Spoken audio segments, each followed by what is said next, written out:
I want to remind you that this meeting is being recorded. That's one of the things I was going to mention. What I'd like to do is introduce myself. I'm Rick Collignon. I'm a member of the board of Japan America Society, and I'll be the MC today. One of the things I want to do before we get started is I want to give you an overview of the program. It'll be a brief program. It'll run about an hour. The first piece of the program will be the Consul General will give us some remarks on the new year.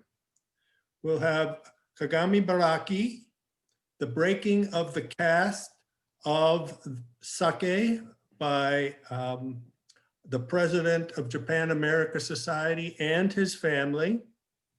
And the Consul General at that point will propose a toast for the new year, after which we will have a presentation from Chikako Usui, the chairman of the board of Japan America Society in St. Louis. After her presentation, we will have a question and answer period and an opportunity for people to provide their own experiences with New Year's traditions.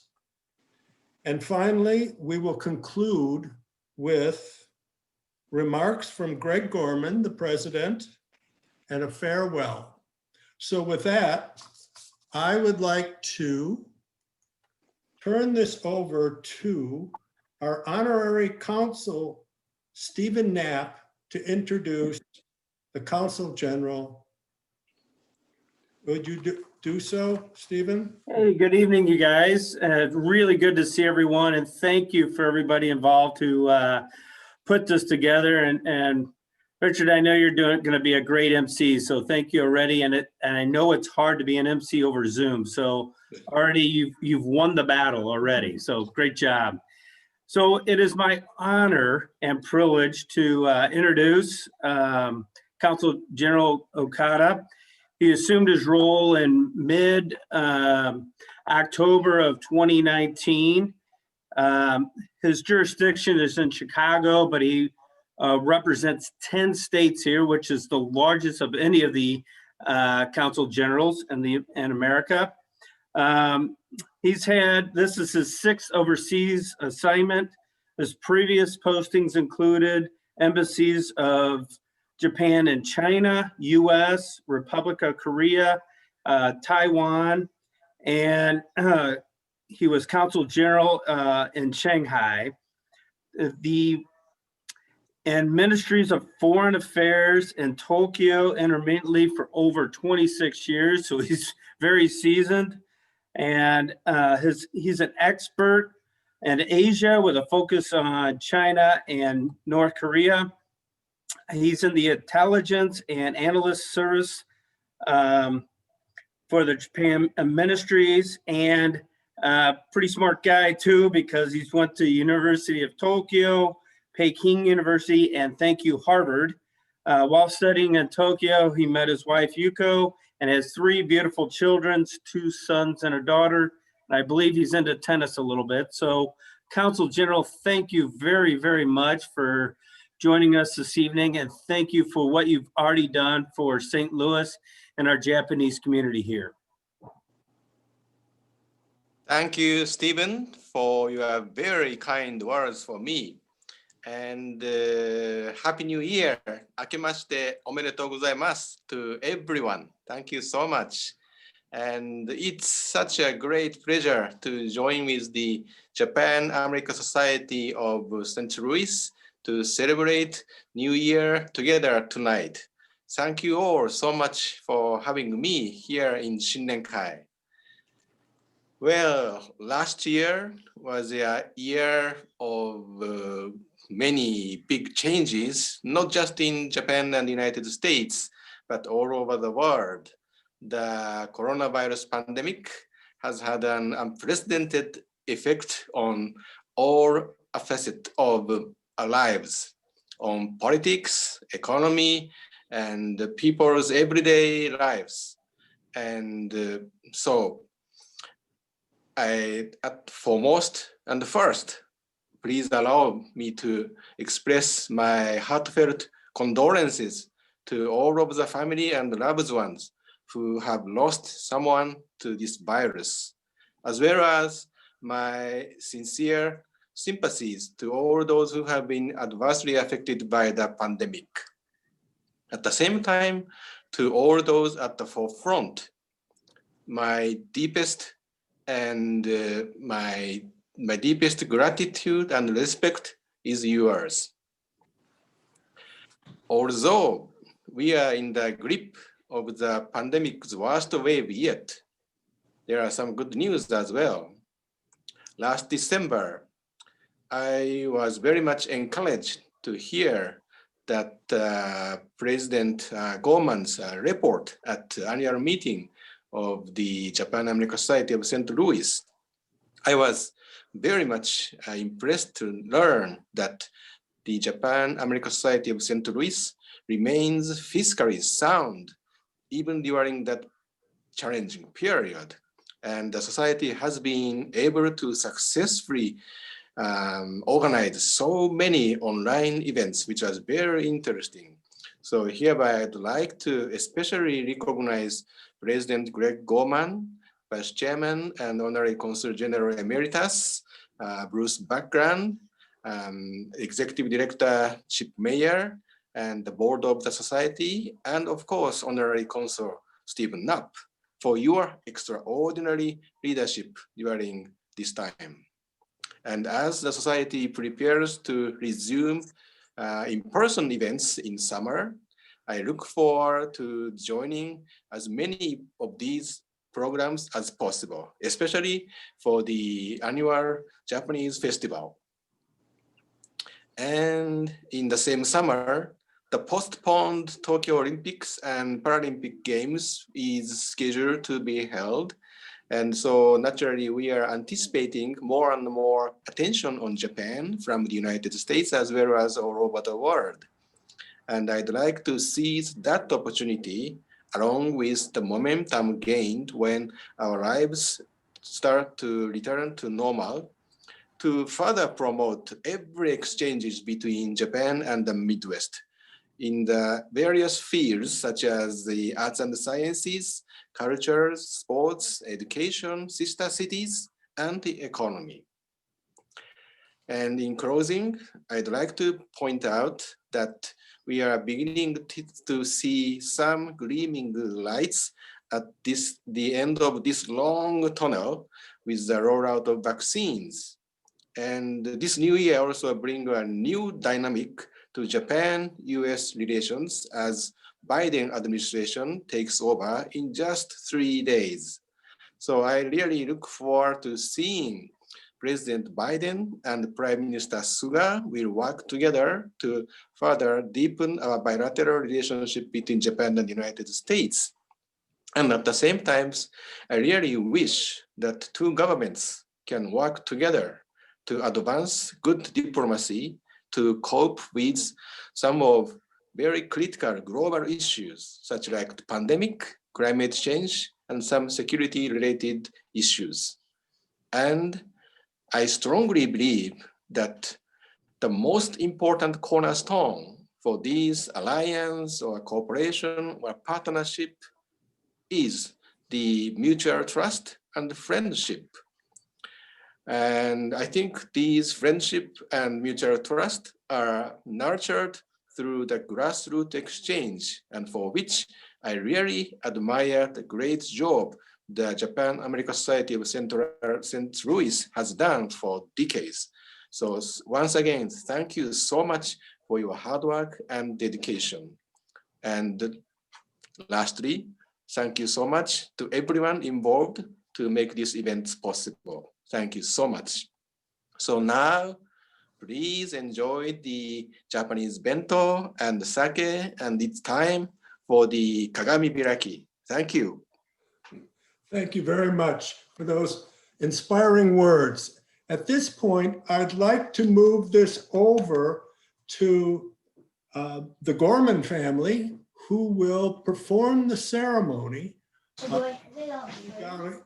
And for those of you who may be familiar with a Zoom, if you go to your upper right-hand corner, you can change the view to the speaker view. So when we have the ceremony, you can get a better view of it. So how does that picture look? Maybe we need to move it over. Can everybody see, Rick? Speaker view, I've got you on speaker view. If you move to speaker view, you get a much bigger view of the family about to break the cask. So you guys look good. Yeah. Here we are. This is, I think this is our first virtual kagami biraki, but we're ready to go. This is my son, Grant. This is my son, Gene. And we're ready to go. I'm not sure if you guys can hear us well, but ready, guys? Okay, so what do we say? We go ichi, ni, san. Ready? Ichi, ni, san. All right. So what do we got here? We have a bottle of sake. So everybody should have gotten the sake and enjoy. Please, everyone, pour your glass of sake. And Consul General, will you lead us in a kampai toast to the coming year, the year of the bull? Sure. Thank you, President Gorman and two great sons for breaking the cask. And I see the sound was very good. I believe it can bring in some good luck to all of us. So please join me in raising your glass and cheers for the happiness and healthy new year for everyone and the furtherance of bilateral relationship. Cheers! Kampai. Kampai. Bye! Kampai!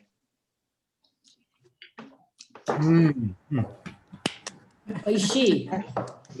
Hi.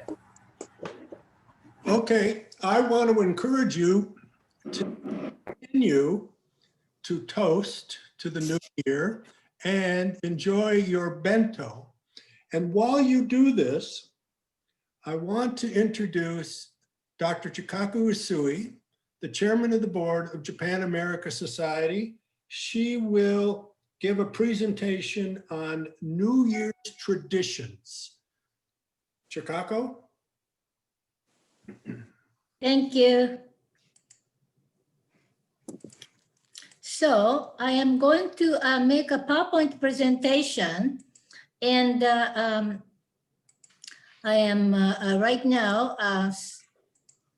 switching to the PowerPoint. So you should be able to see a full screen that says Introduction to Japanese New Year's Traditions. And depending on the flow of this presentation, please feel free to send your questions through chat or ask.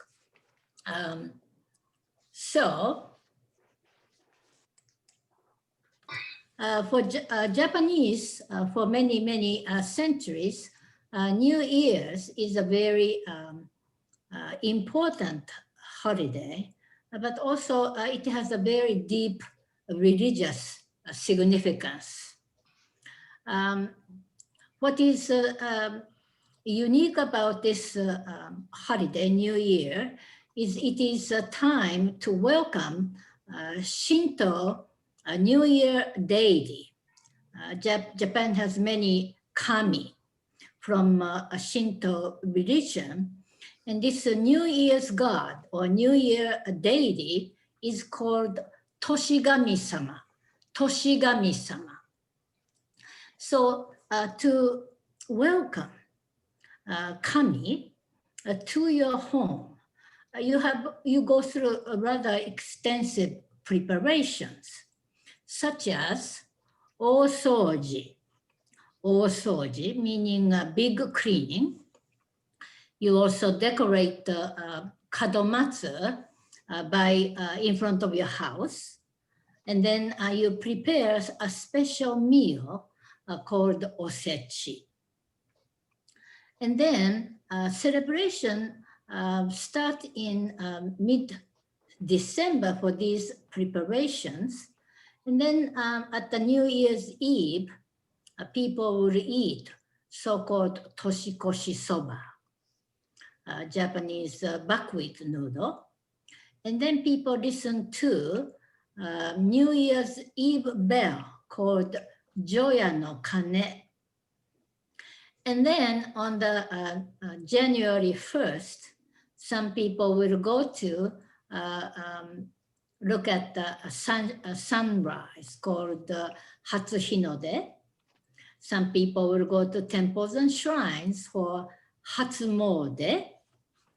There are a lot of first things that occur on the New Year's Day or the New Year's a few days, such as first calligraphy you do called kakizome. And then I'm a flower arranger, so first ikebana, flower arrangement, is called hatsuike. So there are many first things you can do.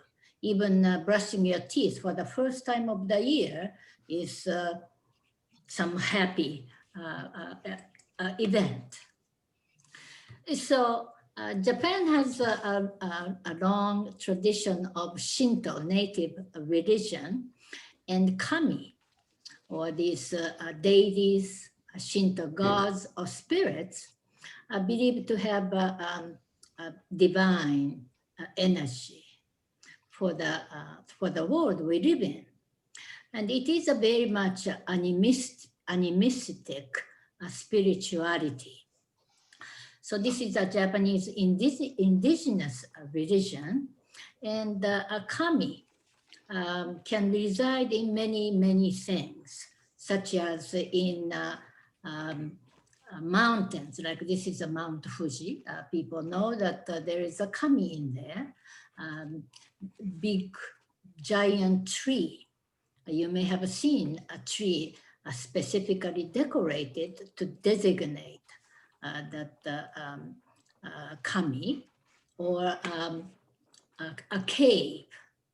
So it has many places. Kami may reside in a big river or stones.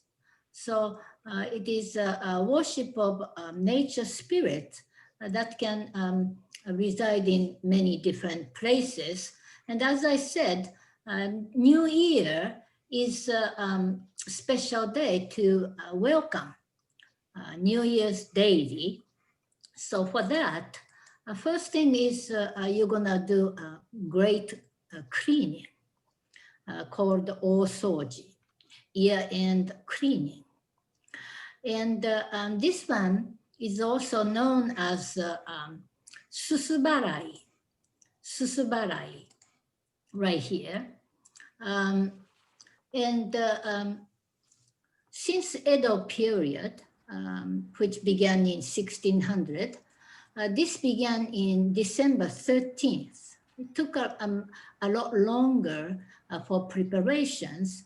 And about the 10th century, this particular important preparation began as susuharai. And it began on the December 8th, but in Edo period, it changed to December 13th. So these historical paintings can show you how it was done. For example, this is from the painting that was done in the Edo period. So you can see people with brooms, people cleaning, people put certain towels over their head so that they can really do a good cleaning.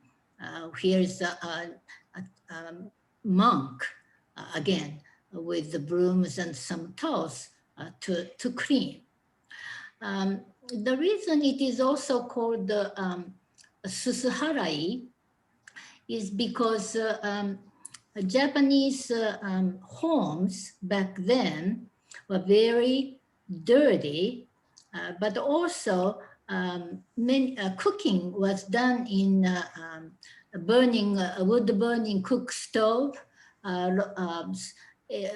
also living quarter included open hearth. So it created a lot of soot and dirt. So from a health point of view, regular cleaning was necessary, but at the end of the year, thorough cleaning was required. And as a matter of fact, in Edo period, it was a requirement. Kadomatsu is something that people decorate in the front of their homes, again to welcome deity, Toshigami-sama. The significance really has to do with the pine. Pine is evergreen, and it is called yorishiro.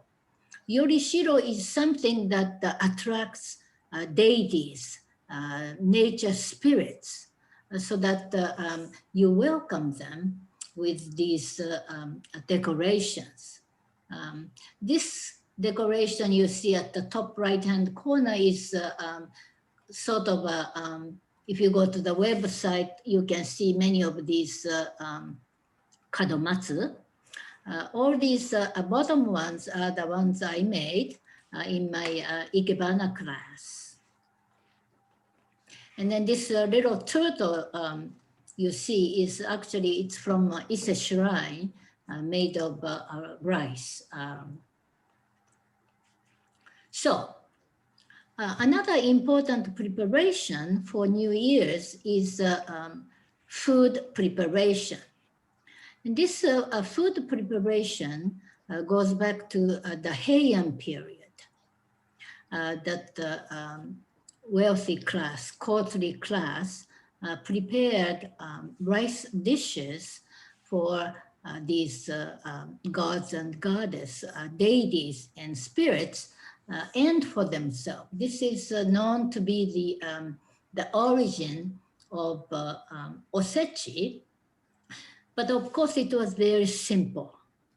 And then by the time Edo period came with peaceful time, people began to make them a little bit more elaborate. It became common among ordinary people.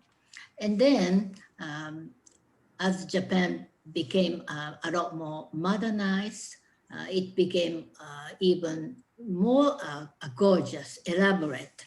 For example, this use of jubako, this layered boxes, some are very fancy boxes made of lacquer.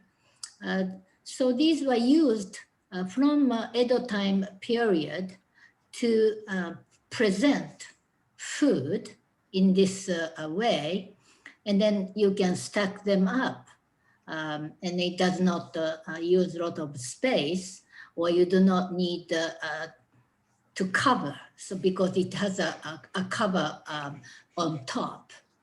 Back in those days, there are no paper towels or plastic wraps. So it was also a very functional way of presenting, storing various kinds of food. So this preparation took many days because many of them are cooked for a long time, and so that they can stay at least first 3 days of the new year. Now, when it comes to December 31, New Year's Eve, people eat toshikoshi soba. There are these simple buckwheat noodle soup with a broth. And again, this tradition, it is said to begin in the Edo period. Soba. And soba noodles are used. There are different explanations as to why it is soba, say, instead of udon. First of all, soba is native, and it is very resilient in terms of its growth compared to other types of noodles. Buckwheat plant can resist rather a cold, severe climate. So it has a symbol of strength and resilience. Many of the Japanese New Year's food carries important symbolism. And also soba noodles, when they are made, they are very long. And yet it is very easy to cut them with chopsticks. So long length of noodle sort of signifies long life. But it is very easy to cut them so that you can really bridge this year to the next year, but then you can say goodbye to the past and then begin a new one. So another important tradition on the New Year's Eve is called Joya no Kane. So this is a custom of that originates in the Kamakura period that came from China. And the bell is rang 108 times. And it starts around 11 p.m. And then 107 bells are rang on the 31st of November. And then the last one, 108th, is struck on the New Year's Day. So it is really at the midnight on the New Year's, the 108th is struck, and it concludes. The reason there are 108 is come from Buddhism, that the people have 108 worldly desires. So by striking this bell at the temples, people can refresh themselves and then start the new year. In Buddhism, this 108 is called Bonno. Worldly desire is called Bonno, that people are born with.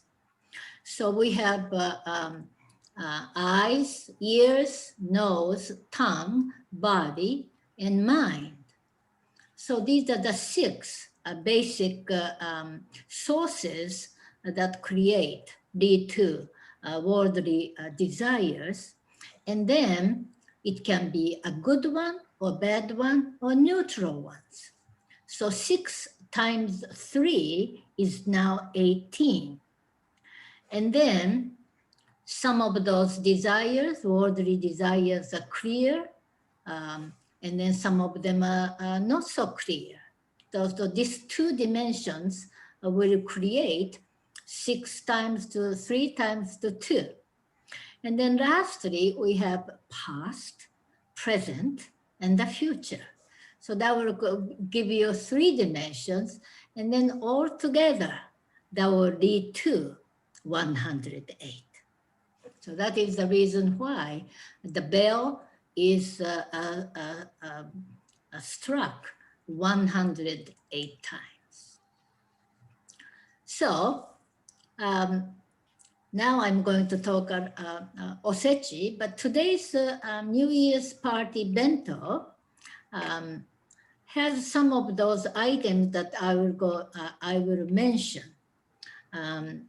You do have sashimi here, and then you have a rice and a shrimp, and then here is a kampyo, avocado, you have kuromame, black beans, cooked black beans. This yellow one is chestnut. This fish is called tatsukuri.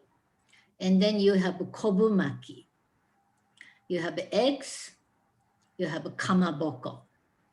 And then this is not particularly related to New Year's, but you have a sea bean, a sea bass, excuse me, and then some fried meat. And then it also came with sake called shochikubai. That means pine, bamboo, and plum. And all these have a symbolism, and I would like to go over them. So for osechi, as I said, it used to carry a special meaning, invitation, the welcoming of the New Year's daily. And all these food, as they developed, has a certain symbolism because of their appearance or characteristics. So the first one is called kuromame, black beans. It is not easy to cook kuromame as like this, very shiny. It requires quite a bit of cooking experience. Otherwise, you usually produce a lot of wrinkles and it doesn't look pretty. But it is a symbol of good health and hard work. That's a kuromame. And then herring roll called kazunoko is another typical Japanese osechi because kazu and ko means a lot of, it has a lot of number. Ko means children, so it is symbolizes treasure, meaning in this case, children. So kazunoko is included for that. It's a herring roll, so it contains a lot of little ones. So it is a symbol of prosperity in terms of children. Kamaboko that we saw in the obento box is a fish cake. So red and white. This color is common. It is a symbol of happiness, and you see many happy occasions. Datemaki is another one that looks like an omelette. Today, instead of a datemaki, sushi-sen restaurant added eggs. But datemaki is a little bit different from just regular egg, rolled egg, omelette, and it has a shrimp and or fish paste. It is look like a scroll as it is made, and it symbolizes learning and scholarship. And then tatsukuri you saw in your bento box. Ta means rice field or rice paddy, and sardines were used to fertilize a rice field. So tatsukuri basically meaning a rice field maker. It symbolizes coming year's good harvest. Japan is an agricultural society, so many of these items symbolizes good harvest. Daikon and carrot salad is another happy combination of white and red. Many of you know daikon. Next one is kurikinton. It's a mashed chestnut. Today, instead of mashed one, you have an actual chestnut that's been cooked. And this color, yellow, symbolizes wealth, prosperity, especially financial prosperity, because it looks like gold. You have kombu in your bento. It's a seaweed. It's the Japanese word yorokobu is happiness. So kobu and yorokobu are similar. So again, it has become a part of osechi. Gobo, many of you know burdock root. It's one of my favorite vegetables.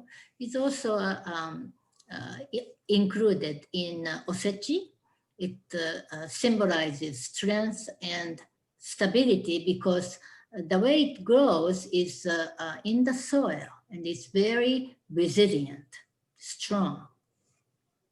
You have shrimp, and the shrimp is also included because it's kanji. The way it is written in kanji, shrimp means old man of the sea. So it is a symbol of longevity. So it is part of osechi. Another one is a lotus root. It's called renkon. It has the holes, as you know, renkon has holes in them. And you can really see a future with no major obstacles. Everything is very clear, safe. And then a sea beam, Thai. It is not, may not be a particularly tasty fish or easy fish to eat because the word Thai is part of Japanese word medetai, meaning happy or joyous. So this fish always is used for happy, joyous occasions. So this one is a homemade osechi ryori. A friend of mine prepared this New Year's celebration. And you can see, here is Thai. And then this elaborate preparation of food in jubako.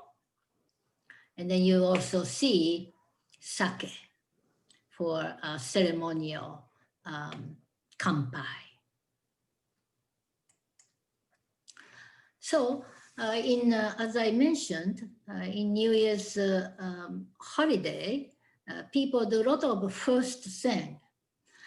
Because I'm an ikebana artist as well, I wanted to show you a little bit about hatsuike, meaning first ikebana arrangement of the year. And in Ikenobo School of Ikebana, which is the oldest school in Japan, this ceremony goes back to the Muromachi period. So it is always now, it has been held on January 5th. This year, again, January 5th, 2021. And people start with visit to a Rokkakudo temple. And then these young college students learning Ikebana makes arrangement. And here is current headmaster designate, Ikenobo Yuki. She is looking how they are arranging their first Ikebana. And then she presents in her religious costume, attire, in front of everybody. She arranges. And what I like you to pay attention is the materials. Nandina and pine is something very clearly visible in this photograph. And pine, as I said, this evergreen is a very important part of auspicious occasions. As I said, it is Yorishiro, attracts deities, spirits.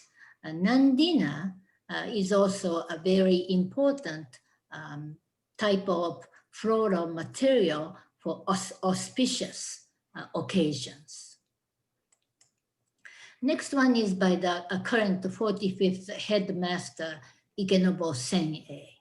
So he also used Nandina, and then he has a camellia here, and then you see a kagami mochi. So this is the last slide, and I wanted to tell you a little bit about Shochikubai. It's a brand of sake, the name of sake that you are also tasting. Shochikubai is pine, bamboo, and plum. And this combination is a very auspicious combination. As I said, pine is very important in Shinto religion because it is one of the objects that attracts these spirits and deities, kami. And then they provide a physical space to occupy. Bamboo is also has a very strong connection.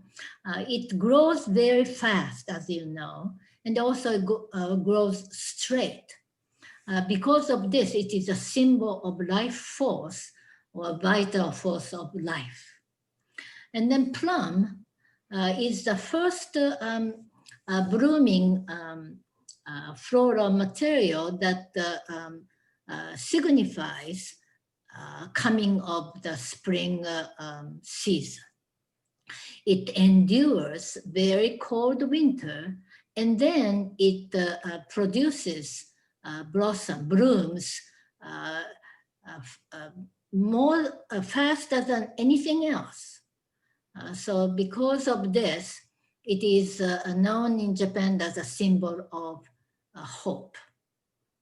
So it is a very important flowering tree material in Japan, plum. So this Shochikubai has a very important meaning in Japanese culture and a celebration of auspicious, happy occasions like the New Year. So this concludes my presentation, and I'm happy to answer questions if you have any. Yes, thank you very much, Dr. Usui. And I want to open this up, as you did, to questions and answers about anything that's on your mind, anything about Japanese food, any experience you want to share about your New Year's experiences in the past. So with that, I'd like to open it up, but I'd like to point out on very bottom middle of your screen, there is a chat.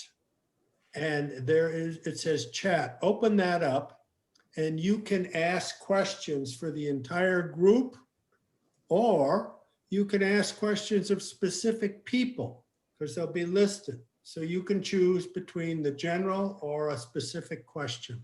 So with that, I'd like to go ahead and start the question and answer period. Does anybody have a question? Who's going to be the first?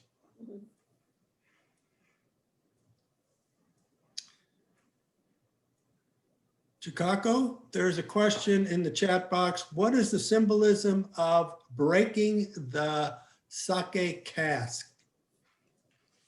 Okay, so for happy occasions, usually they call it the opening rather than breaking, because you probably don't want to break the happy occasions. But that it is true that kagami biraki is important celebratory ritual, and you know, sake is made from rice, and in Shinto religion, it is God water. So in Shinto rituals, sake is a very important part. It is made from rice, and rice is the most important Japanese crop. Even in the Edo period, for example, they counted that the currency had to do with rice too. Daimyo's power is often expressed by how much rice that region produces. But anyway, this is a sacred, in a way, sacred wine. And so if you see a lot of attend happy ceremonies, important ceremonies, kagami biraki, breaking of the sake cask is often performed. I hope I answered your question.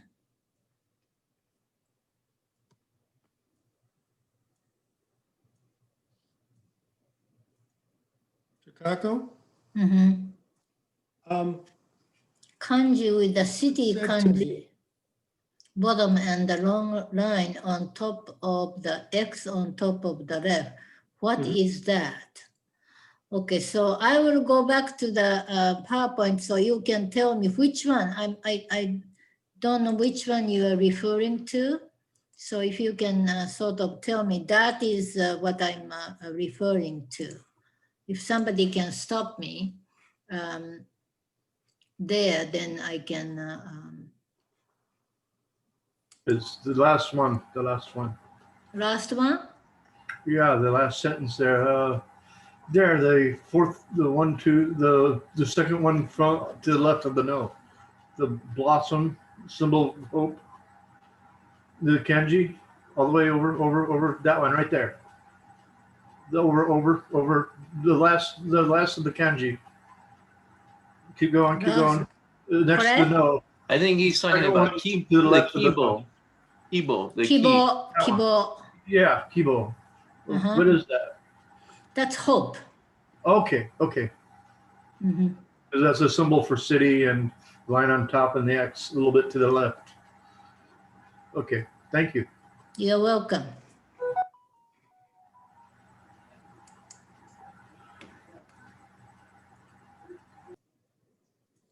Chikako?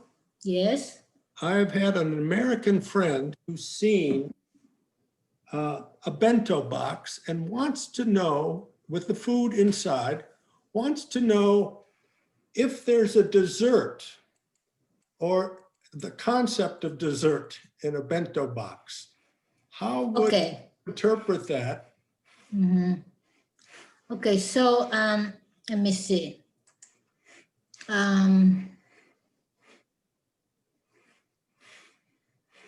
Are you there? I'm here. Okay, so for some reason I cannot get to share screen. But what I'm looking for, I can keep talking. Many of Japanese food or Japanese meals do not have a concept of dessert. But if you look at the food preparation processes, some Japanese food items are quite sweet. In your bento box, for example, this chestnut is very sweet. And then kuromame, that black beans, they're rather sweet too. Eggs are sweet. And so while you eat Japanese meals, you are getting enough sweetness, whether they are natural sweetness that comes with the vegetables or some kind of material, or added sugar. So after Japanese meal, usually you don't have such strong craving for sugar. So that's one explanation why Japanese do not have a separate concept for dessert. Chikako, there's another question in the box.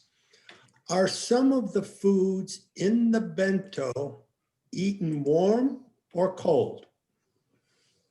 Oh, bento is always cold because, as you know, you cook them and then say next half a day, you would carry somewhere and then you eat. So bento does not have anything hot. Thank you. I want to point out at this point in the presentation that Mhm. bento came and the sake came from Kenji-san and Sushi-sen. it's Sushi Sen, Mhm. Lake St. Louis. And so I think we should all have a little bit of what? Kampai to Kenji-san.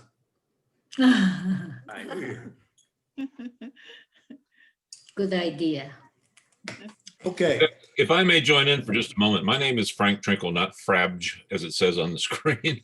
I am looking forward to meeting you all. I am currently in Oklahoma. My wife is a very senior colonel in the Air Force. I have spent 15 years of my life back and forth living in Japan from the time I was a small child. I speak Japanese, so I'd like to just say hajime mashite, yoroshiku onegaishimasu. I will be joining you later this summer for about 3.5 years. My wife is being assigned to Scott Air Force Base. I'm a retired or semi-retired helicopter pilot, but I'm also a semi-pro chef, and I specialize in Japanese foods. And I am really looking forward to joining your, well, I have joined your organization. This is a great opportunity to see some of the faces that I hope I'll be able to interact with once I get there. But I'm looking forward to it. I am very, very focused in Japan. I happen to be a practicing Buddhist for more than 30 years, so I'm tied into a Japanese sect, and I'm always connected to my second home, which is Nippon. So again, hajime mashite, yoroshiku onegaishimasu. Welcome, Frank. Thank you. So that the journal kane and the bonno issues are correct from the Buddhist point of view, you think?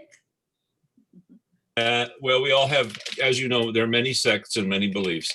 But I do want to point out that you asked what my New Year's various things that we do for New Year's. It took me a long time because I'm currently in Oklahoma, but I was fortunate enough to find a proper New Year's food, which we're going to enjoy on the yakitori grill the next couple of days. Omochi.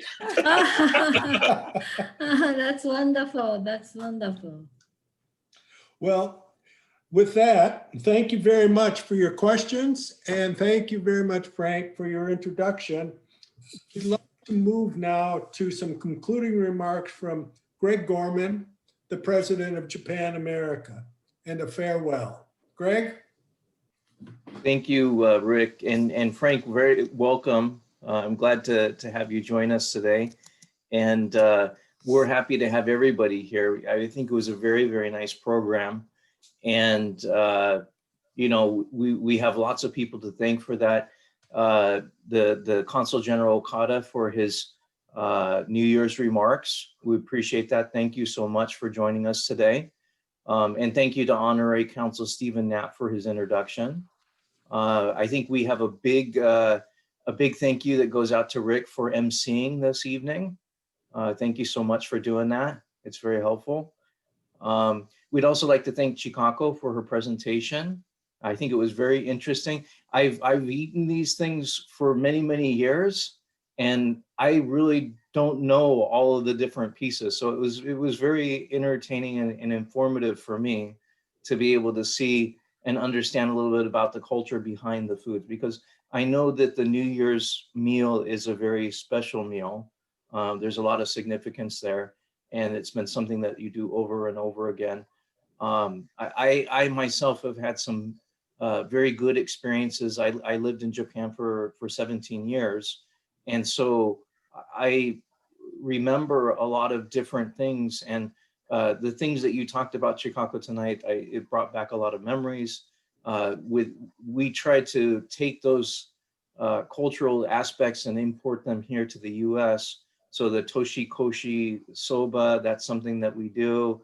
It's always a neat thing because right at midnight, you know, that's where we fire it up, and we will have that soba as the first thing that evening for the first day in the new year. The other thing that I remember, and we didn't cover, but it was Hatsumode, which is the visiting of the shrines, the first time for the new year. That's another big thing that I have a lot of good memories. Obviously, we don't have that so much here, in St. Louis, but in Japan, that's a big tradition. So Chikako, thank you so much for sharing your insights and letting us know more about what these foods that we're having, these special foods and their significance. I would also like to put out a thank you to the executive team who was able to bring this program together in a virtual environment. You know, Chikako, Linda, and Chip today.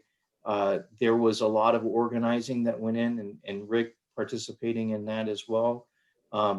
Particularly the food pickup and distribution in this crazy snow that we had. You know, we were keeping our fingers crossed and it was a beautiful day for most of the day, but then boom, it's hit with the snow. So we really appreciate everybody who was able to bring the food and to do that central location and the distribution through the snow. So thank you so much. This is the year of the ox, which represents hard work, positivity, and honesty. And this year is a special year with the metal ox. So there's 5 different types of oxes that goes to the Chinese zodiac. This year is a special one with the metal ox. And I think it gives an extra emphasis on strength and resilience. And we're going to need this as we continue to battle the coronavirus and its effects. And so in this year of the ox, I think we have a lot to look forward to. We are hopeful that we're going to be able to return to in-person programming in the summer. But in the meantime, and until we can do this safely, we will continue to deliver a number of virtual programs that will share all things Japan with you here in St. Louis. And so we commit to doing that. There's a number of organizations that are Japan America societies that are sister groups. And so we have a steady diet of Japan related programming, and we want to get that out to you. So we get that out to you by emails. We get that out to you through social media. And we do our own things on our website. So please take a look. There's all kinds of programs that are happening on a regular basis. We had the Geostrategies event last month with Senator Talent. He was moderating. He's our Missouri senator here. He moderated the discussion between Dr. Ken Jimbo and Secretary Shriver. All 3 of them are experts on the security situation in Asia Pacific. And it was a very interesting evening with a lot of open discussion between the guest speakers, a lot of great questions as well. We recently, that was a program that we sponsored at JAS STL, but we've also been sponsoring other ones from other organizations. Washington, DC, JAS Washington, DC had another program that had the former ambassadors Sasai of Japan and Ruse of the United States in a very interesting session that they shared their views on the upcoming year.